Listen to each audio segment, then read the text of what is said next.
Em Midgard viviam uns homens que eram descendentes de Esk e Embla, o primeiro casal de humanos criado pelos deuses. O homem vivia graças à proteção dos deuses Aesir, que sempre os protegeram das forças do caos. Thor, o exterminador de gigantes, impedia que a terra dos homens fosse tomada pelos Jotuns. Sob a proteção dos deuses, o homem prosperou, sem nunca esquecer de pagar seus devidos sacrifícios aos deuses. Estes homens estavam acostumados a lidar com o rigor do inverno e sempre se preparavam para encarar todas as dificuldades que um longo e gelado inverno poderia lhes impor. Mas até mesmo os homens sabiam que o reinado dos deuses Aesir não seria eterno e que, conforme uma profecia, os deuses de Asgard teriam que enfrentar as forças do mal durante o Ragnarok. Em Midgard, o verão estava acabando e tudo indicava que os homens teriam uma grande e farta colheita pela frente. Mas um vento frio começou a soprar e geadas totalmente inesperadas destruíram grande parte da lavoura. As folhas das árvores rapidamente tomaram as cores do outono e passaram a cair muito antes do esperado, sinal de que um rigoroso inverno se aproximava. Mesmo com suas colheitas arruinadas, os homens tentaram se preparar da melhor forma que podiam para enfrentar o inverno. Mas apesar de toda a determinação da humanidade, eles não estavam realmente preparados para enfrentar o pesadelo que se seguiria. Pois o Fimbulverdor, o mais tenebroso dos invernos, havia chegado. Este era conhecido como o Longo Inverno, que antecederia o Ragnarok. 3 invernos se seguiriam, sem nenhum verão entre eles. Os homens e seus animais de criação se refugiariam do intenso inverno em seus abrigos, onde tentariam sobreviver do frio congelante. As noites pareciam cada vez mais longas, e em cada uma delas, o homem temia que o sol nunca mais surgisse. Seus estoques de alimentos se esgotariam, e devido à fome, se veriam obrigados a comer as galinhas que lhes davam os ovos e os animais que lhe concediam o leite. Até mesmo seus animais de estimação não foram poupados. Aqueles que se arriscavam no frio em busca de um animal para bater se tornavam presas fáceis para as alcateias dos filhos de Fenrir. Os homens passaram a lutar entre si pelos escassos recursos. Irmão lutou contra irmão, e os filhos desafiaram os pais. O caos havia se instalado entre os homens, e os machados de guerra estavam sempre encharcados de sangue. Em Asgard, os deuses Aesir observavam aflitos os sinais de que o derradeiro combate entre os deuses e as forças do caos se aproximava. Este evento cataclísmico ficaria conhecido como Ragnarok, o crepúsculo dos deuses. Após 3 invernos praticamente ininterruptos, o caos se instalou no reino dos homens. Foram poucos os sobreviventes à anarquia sangrenta que se seguiu.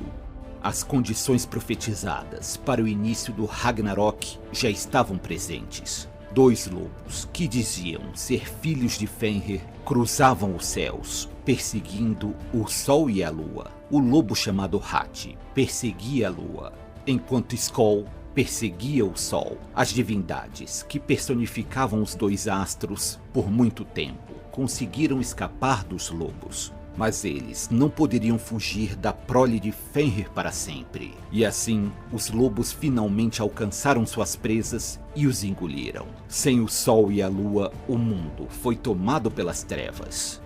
O fim parecia estar próximo. Grandes terremotos fizeram Yggdrasil, a árvore do mundo, tremer. Fendas no chão se abriram e as montanhas desabaram. A rocha, na qual o poderoso lobo Fenrir estava atado, se esfarelou. O lobo gigantesco finalmente estava livre e ávido por vingança. Jormungand, a serpente do mundo, se convulsionava nas águas, gerando ondas enormes. Estes enormes tsunamis arrasaram as poucas cidades costeiras que ainda sobreviviam. Enquanto isso, a serpente colossal destilava seu terrível veneno, contaminando as águas, Desde os menores seres vivos, como o plâncton, até mesmo as maiores baleias pereceram, intoxicados pela terrível serpente. Loki, que estava acorrentado e aprisionado a um suplício terrível, viu suas amarras se romperem. E assim como seu filho Fenrir, Loki só tinha um único desejo em seu coração: destruir os deuses de Asgard. O deus da mentira desceu até Helheim, o reino para onde iriam as almas daqueles que tiveram uma morte indigna. Lá, sua filha Hel reinava soberana. A rainha do mundo dos mortos entregou ao seu pai o comando de um exército de mortos-vivos. Este exército era composto por cadáveres daqueles que tiveram uma morte vergonhosa. Nidhogg, o dragão que roía as raízes da árvore dos mundos, cava um grande túnel, pelo qual o exército dos mortos marcharia até a terra dos homens. Grandes labaredas de fogo sinalizavam que o exército de Muspelheim estava em marcha.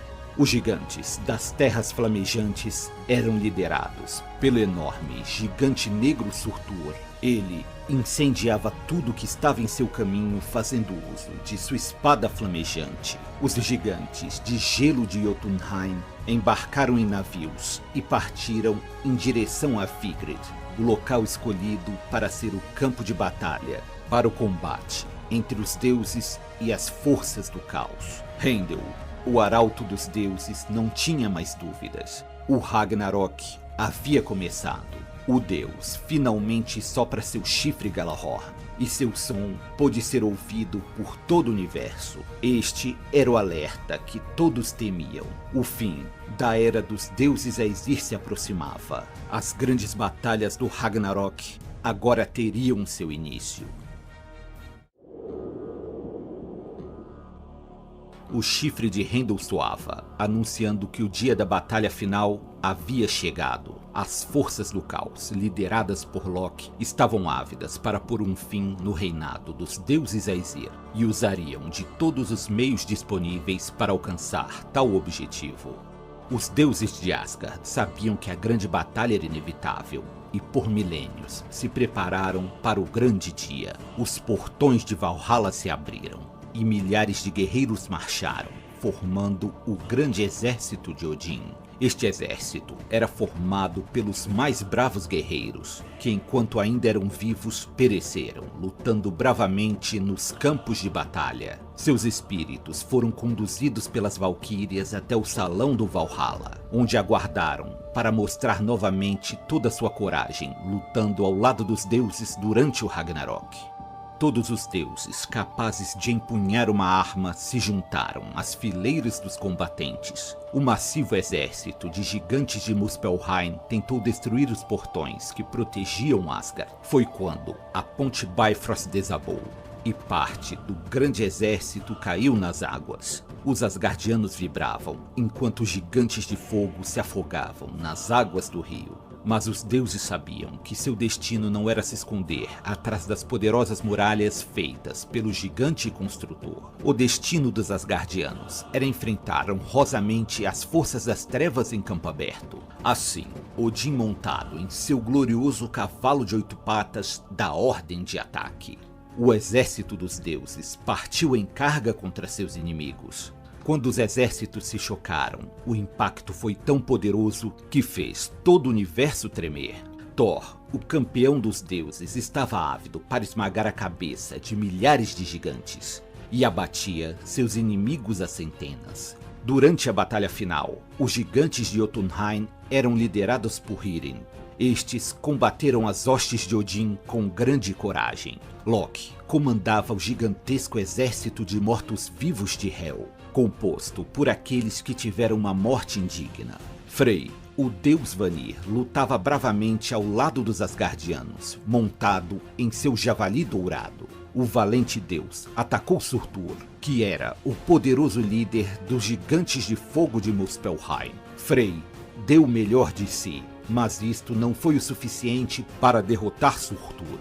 O enorme gigante de fogo abateu o deus Vanir com sua espada flamejante. Antes de sua morte, Frey se arrependeu por ter cedido sua espada mágica a Sigmir, pois, se ele ainda possuísse tudo, poderia ser diferente. Frey foi o primeiro deus a tombar no campo de batalha, e muitos outros o seguiriam. Tyr, o deus guerreiro que sacrificou sua mão para que os deuses prendessem o lobo Fenrir, também cairia após enfrentar Gar, o poderoso lobo de Hel, que defendia o mundo dos mortos. Mas antes que toda sua força se esvaísse, Tyr ainda conseguiu fincar sua espada no coração da besta infernal. O campo de batalha tremeu quando Jormungand, a serpente do mundo, se apresentou para o combate. A criatura expelia uma nuvem de gases venenosos que abatiam os guerreiros dos deuses. Ao avistar a serpente, Thor se enche de entusiasmo, pois há muito tempo esperava pelo combate decisivo entre ele e sua antiga rival. A luta entre Thor e a serpente do mundo foi épica. Jormungand tentava engolir o defensor de Asgard, enquanto Thor desviava de seus botes e contra-atacava com poderosos golpes de seu martelo. O deus do trovão consegue incapacitar Jormungand, que desaba mortalmente ferida. Contudo, o golpe de Thor foi tão poderoso que fez com que as bolsas de veneno de Jormungand se rompessem, espalhando assim uma nuvem venenosa em volta de Thor. Intoxicado pela pestilência, Thor conseguiu dar apenas alguns passos, antes de dobrar seus joelhos e cair morto envenenado. Sem seu grande campeão, a batalha contra as forças do caos se tornou ainda mais difícil para os deuses. Fenrir, o gigantesco lobo, filho de Loki, devorou todos aqueles que se puseram em seu caminho.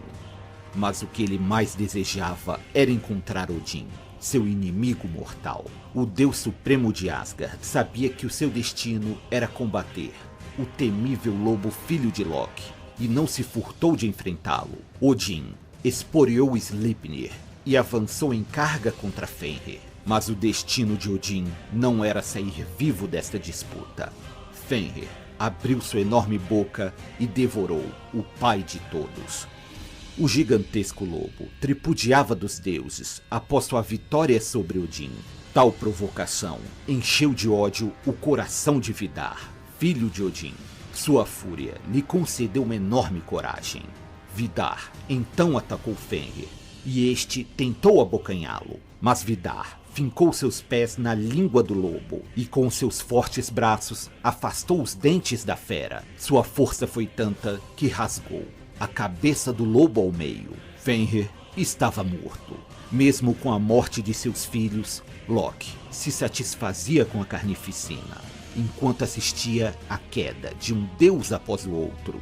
Heimdall, o guardião da ponte arco-íris, avançou por entre os exércitos de mortos-vivos de Hel, abrindo caminho até alcançar Loki. Heimdall e Loki duelariam, e a plasticidade do combate fez parecer uma dança mortal. Loki e Heimdall atingiriam um ao outro por diversas vezes, e o duelo não teve um vencedor, pois ambos terminariam mortos. O gigante Surtur incendiava tudo com sua espada, e as chamas tomavam conta do mundo. Após o fogo tomar conta de tudo, não sobraram combatentes do lado dos vivos, nem do lado dos mortos. Tudo o que restava eram apenas cinzas sobre a terra. As chamas alcançaram Asgard, jogando seus palácios no chão.